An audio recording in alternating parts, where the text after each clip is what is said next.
Hello everyone, thanks for being with us this Friday evening. I'm Allan Hoffman. Amanda has the evening off.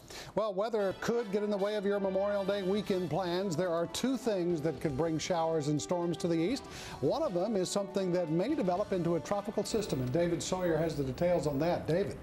Allan, I'm glad our viewers are with us on this Friday evening for many reasons. One of them being, yes, a developing tropical system off of our coastline that could become our second tropical storm even before the official start of hurricane season. You see it spinning right here. Forecast models have it moving to the southwest over the next couple of days. Eventually could turn back toward us into the middle of next week, but we won't worry about the long-term stuff. Let's talk about short-term forecasts for now. With it sitting just offshore, it is bringing in Atlantic moisture. That's why we've had spotty showers, even a few thunderstorms this afternoon, mainly along the US 17 and east sections of the viewing area. In fact, Storm Team 9's live Viper and Viper forecast models pegged that one perfectly. We talked about that possibility, and sure enough, that came to pass. So it gives me confidence about our exclusive Viper forecast model having the system still as a tropical low, not a tropical storm at this point, but it could be tropical storm barrel sitting about 150 miles offshore on Saturday. Could bring some very windy conditions to eastern North Carolina, as well as enhanced rip current risk. We'll have much more to say about this system coming up. All right, thanks, David. Tonight, police need your help to find a missing mother of three. The last time anyone saw 34-year-old Billy Elks was in Greenville Sunday night as she was leaving work. Now on your side's Kristen Hunter has been following this developing story for us. Now, Kristen, those close to her say she had a troubled past. That's right, Allan. Elks had a history of drug use, but friends and family I talked with today said she turned her life around and she would never disappear on her own.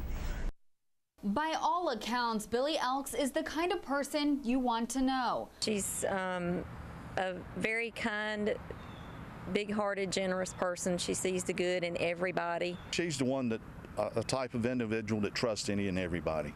But now family and friends are afraid the qualities that make her so likable could also have made her a target. Elks left her job at the IHOP in Greenville Sunday night earlier than normal. We don't know where she went or why she left. It was indicated that she was pretty nervous when she did leave. No one, including her three young children, know where she is. She either talked to them on the phone or emailed them every day. Those close to Elks admit she had a troubled past, but John Frizzell, who took Elks under his wing last year, says that all changed. She had problems with drugs, but she had started last year in November getting counseling.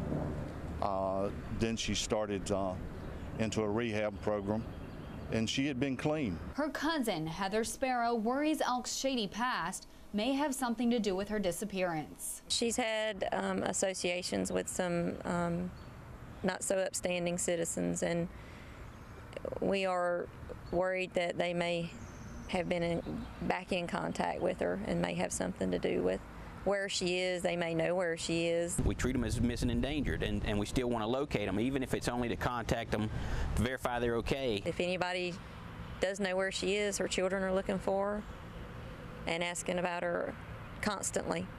You know, where's Mama? Now, Elks drives a 90s model white Lincoln LS. Her family says she's also been without her bipolar medication and may not be thinking clearly. Live in the newsroom, Kristen Hunter, 9 on your side. Police could almost have enough pieces to solve a year-and-a-half-old death investigation. It's an updated story you will only see on 9 on your side. In January of last year, 22-year-old Amy Pitt of TARBORO went missing, and later, investigators found her body hanging in a closet in her boyfriend's home. Tonight, investigators are hoping for the next piece of evidence that could help them close this case.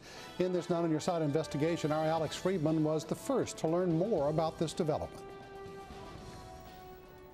What happened to Amy Pitt? Was it suicide? Was it murder? Or was it something else entirely?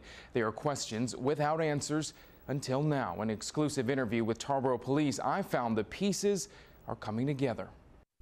In a small brown box next to more than a year-old case file is the first of many clues that could finally reveal what happened to Amy Pitt. We could get everything back tomorrow.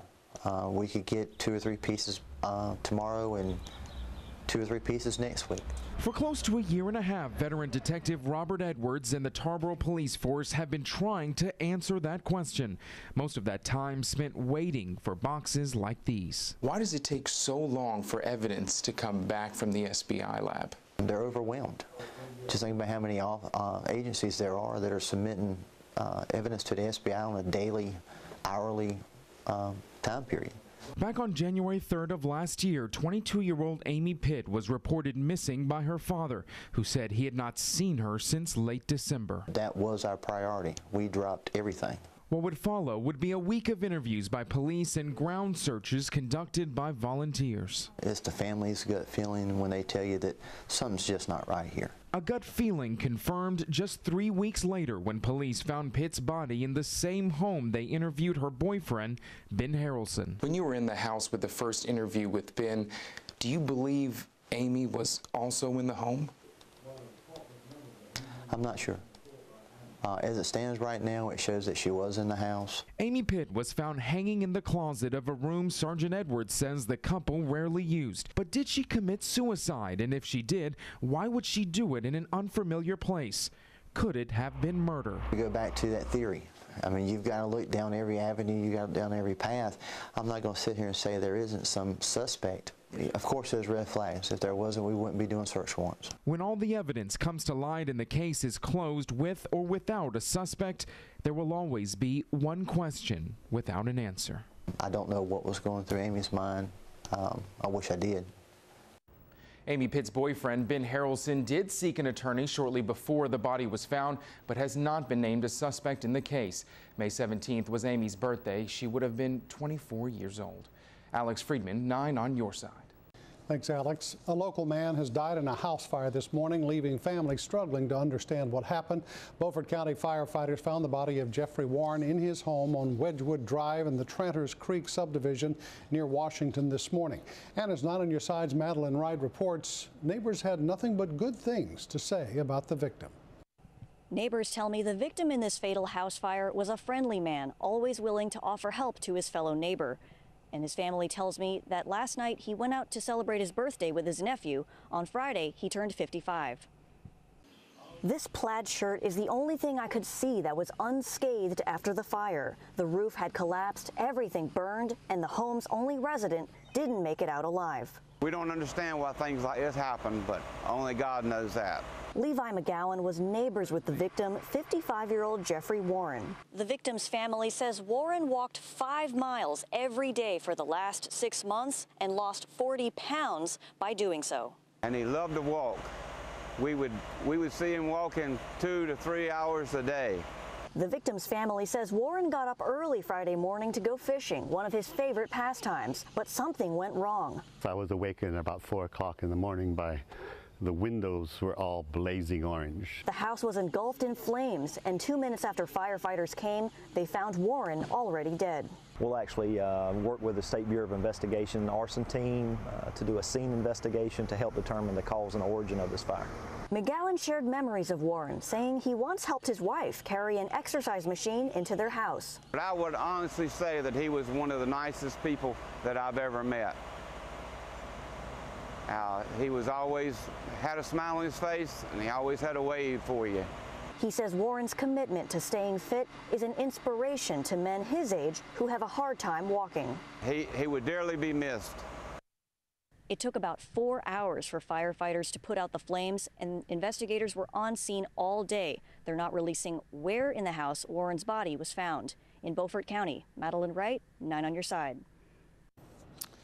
We are also following a developing story out of New Bern tonight where 2 local businesses have caught fire. It started about 3:30 this afternoon.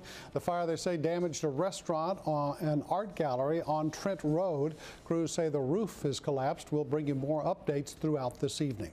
And police have a suspect in custody tonight in the shooting of a woman outside of Chapel Hill Elementary School. It happened about 2 o'clock this afternoon at Mary Scroggs Elementary off Kildare Farm Road.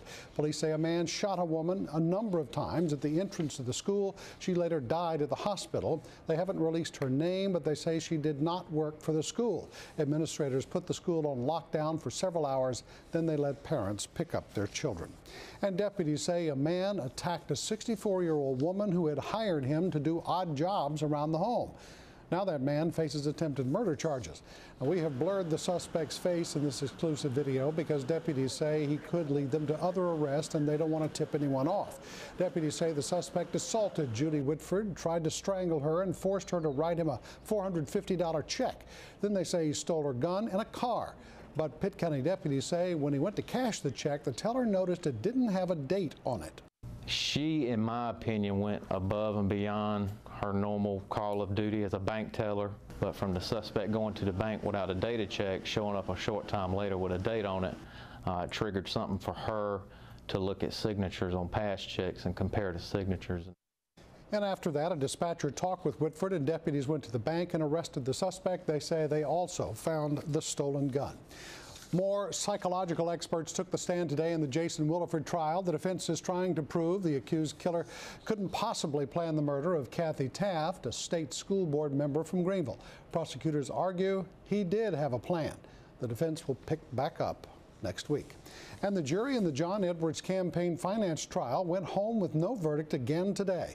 Just before the judge released them, she told the media to clear the courtroom to address a juror issue with attorneys. She wouldn't say what that was. The judge also warned jurors not to deliberate outside the jury room or in small groups over the holiday weekend.